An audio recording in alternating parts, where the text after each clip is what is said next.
we saw a lot of disturbances in 2025, but crude oil has remained in a very narrow band. So I can't see a reason for crude oil to suddenly drop off or spike up. In the Middle East, despite all the challenges around Iran and Gaza, honestly, as I mentioned, crude price has been stable. So I don't see anything exceptional on the horizon which can cause the crude price to go up. Broadly, even on Ukraine, I think these are conflicts which have been on for many years now, so have been kind of normalized in the prices. See, crude oil, my suspicion is that it is going to stay very stable because we saw a lot of disturbances in 2025, but crude oil has remained in a very narrow band. So I can't see a reason for crude oil to suddenly drop off or spike up. So, sir, how will global geopolitics Middle East impact the energy market in this year? The tariff, the Ukraine, China, and this Middle East. So, in the Middle East, despite all the challenges around Iran and Gaza, honestly, as I mentioned, crude price has been stable. So I don't see anything exceptional on the horizon which can cause the crude price to go up. Broadly, even on Ukraine, I think these are conflicts which have been on for many years now, so have been kind of normalized in the prices.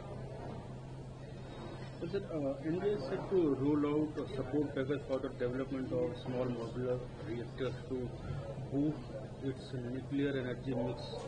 Your thought on this? So we need all kinds of nuclear technology, just like we need all forms of energy. We need large nuclear and also small modular reactors. The application areas are different for the two. The only concern remains that small modular reactors, the current costing and the pricing, still much higher than the conventional nuclear fleet. So the best way would be to try out a few installations, even if they're higher cost, and see that whether modularization can reduce the cost significantly over a period of time. But at this point of time, going on a very large scale into SMR is going to be challenging, whereas in the main large nuclear fleet, we need to do it on a much larger scale fleet style to serve the grid. And so, which emerging technologies like AI, nuclear or hydrogen are expected to reshape the sector more in the near term? See, nuclear, hydrogen, these have all been technologies which have been there for a very long time.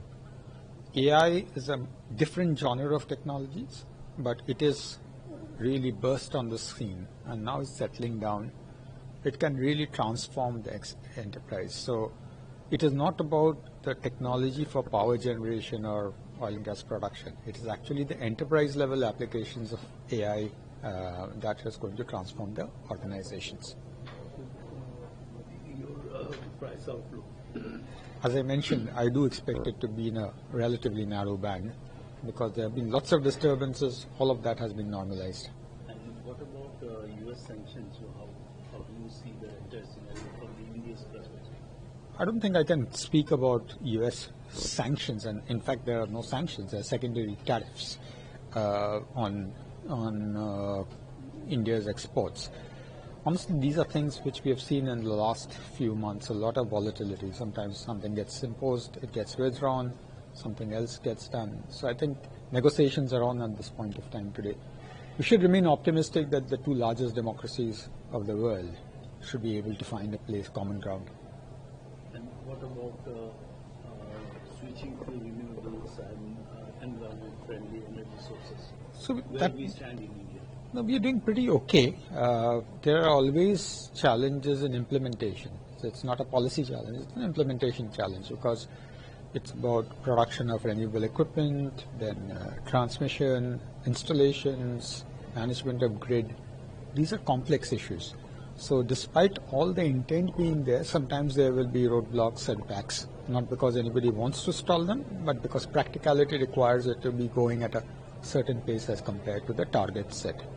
But the targets remain pretty okay directionally, just might be 1 year here or there.